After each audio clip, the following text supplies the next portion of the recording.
kita punya kurikulum agak tertinggal di tengah perkembangan ilmu pengetahuan dan teknologi, khususnya di sektor informasi dan komunikasi. Kita tahu media sosial memainkan peran penting yang hari ini cukup membantu peningkatan sumber daya manusia. Mungkin sekelas Menteri Pendidikan juga akan kewalahan kalau kemudian tidak menyesuaikan diri dengan perkembangan teknologi informasi dan komunikasi sekarang. Oleh karena dampaknya terhadap peningkatan sumber daya manusia tadi. Terakhir, bahwa ada riset yang menunjukkan bahwa peningkatan sumber daya manusia Indonesia wilayah timur itu mengalami peningkatan berkat bantuan internet, teknologi media dan sebagainya. Nah, Bang Rahman, Abang bilang bahwa kualitas guru-guru sudah cukup di angka yang tidak bisa lagi kita ragukan. Iya. Nah, termasuk ada pos pelatihan yang untuk tadi yang Abang bilang. Ini kita bicara guru lagi. Nah, saya mau ingin tanya soal bagaimana realisasi kebijakan apa semua, cuman kita masuk karena Abang lebih fokus ke guru-guru, ya kita bicara guru. Oke, ini soal mutu guru ini kan tentu sangat menentukan siswa-siswa kita ini. Betul sekali. Adik-adik orang ini. Betul.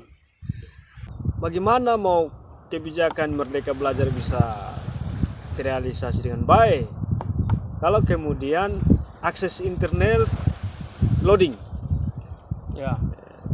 jaringan listrik juga tidak ada.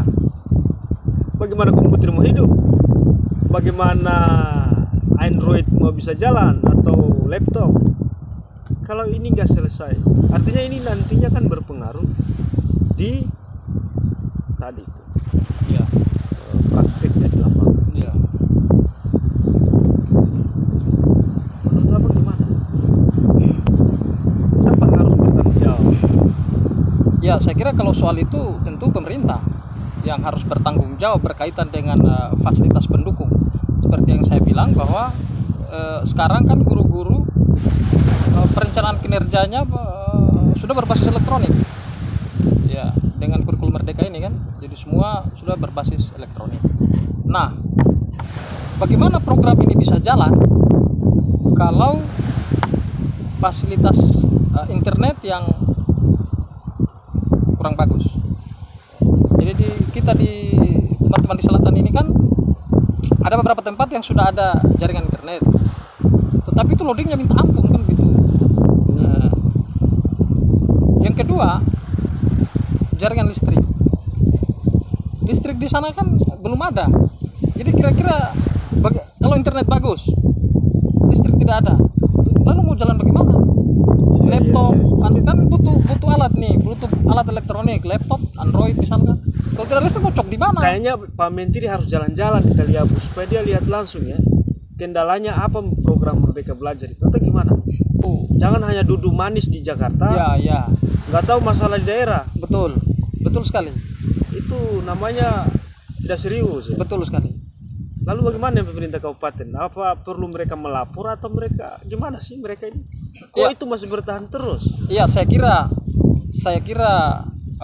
pemerintah kabupaten juga harus melakukan langkah-langkah yang cepat ya, harus gercep. Harus gercep. Iya, harus gercep berkaitan dengan kebijakan pusat. Itu tadi yang kita sebut kinerja berbasis elektronik tadi.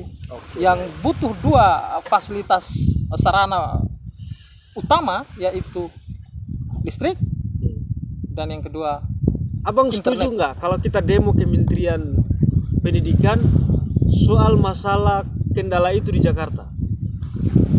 Saya kira itu sangat setuju. Saya kira semua niat baik, tujuan yang baik, ya. Guru-guru mau bantu sesuai nggak? regulasi itu saya Mau kira. bantu bersuara nggak?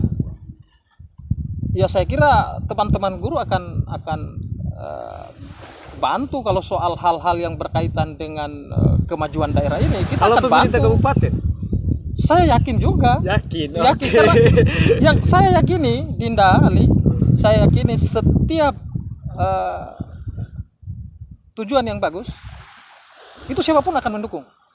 Kira-kira poinnya di situ kan? Oke. Ya. Berarti Pak Menteri harus dikasih tahu bahwa masalah listrik dan masalah jaringan internet berdampak buruk terhadap pelaksanaan kurikulum Merdeka.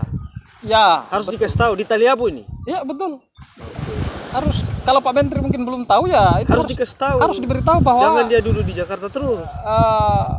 kendala utama untuk mewujudkan kinerja berbasis yang maksimal, yaitu dua hal tadi, internet, listrik. Kalau listrik sudah bagus, jaringan internet mantap, saya kira proses itu akan berjalan, karena yang saya sampaikan di awal bahwa kapasitas sumber daya guru-guru kita yang ada di Taliabu juga sudah lumayan bagus. Cuman itu tadi. Sudah bisa bersaing lah dengan daerah-daerah lain yang di Kabupaten Maluku. Guru-guru sudah bagus, kualitasnya bagus, tetapi fasilitas penunjang tidak memadai. Ini satu PR yang besar buat pemerintah, baik pemerintah kabupaten maupun pemerintah pusat, pemerintah provinsi, untuk menyelesaikan masalah ini. Bang Rahman, pernyataan terakhir untuk kita generasi muda ini bisa tahu apa yang ke depan harus kita lakukan. Apa pesan-pesan buat kita? Oke, baik, terima kasih Dindali. Jadi poinnya, sebelum saya masuk ke sana, saya mau simpulkan dulu ya. Yang pertama, cerita-cerita kita pada siang hari ini. Jadi yang pertama, bahwa pemerintah harus gercep ya, Harus gercep. berkaitan dengan itu tadi, penyebaran guru yang proporsional, termasuk gercep untuk yang terakhir tadi yang kita bahas, Fasilitas penunjang. fasilitas penunjang itu. Nah, itu kan itu yang pertama. Yang kedua, teman-teman guru ketika dipindah tugas itu jangan dianggap sebagai bagian dari sanksi atau hukuman yang diberikan oleh pengambil kebijakan, tetapi anggap itu kesempatan bagi kita untuk traveling, untuk explore, ya, dan untuk refreshing. Nah, itu poinnya. Dan yang terakhir, berkaitan dengan kebijakan pemerintah pusat dalam hal ini kinerja berbasis elektronik, khususnya guru ini di platform Merdeka Mengajar, ini juga harus ditunjang oleh dua fasilitas penting tadi. Siapkan kami jaringan internet yang bagus, siapkan listrik yang maksimal, insya Allah itu akan berjalan dengan bagus. Dan terakhir untuk teman-teman generasi milenial, bahwa generasi sekarang generasi terbaik ya. Kenapa saya bilang generasi terbaik?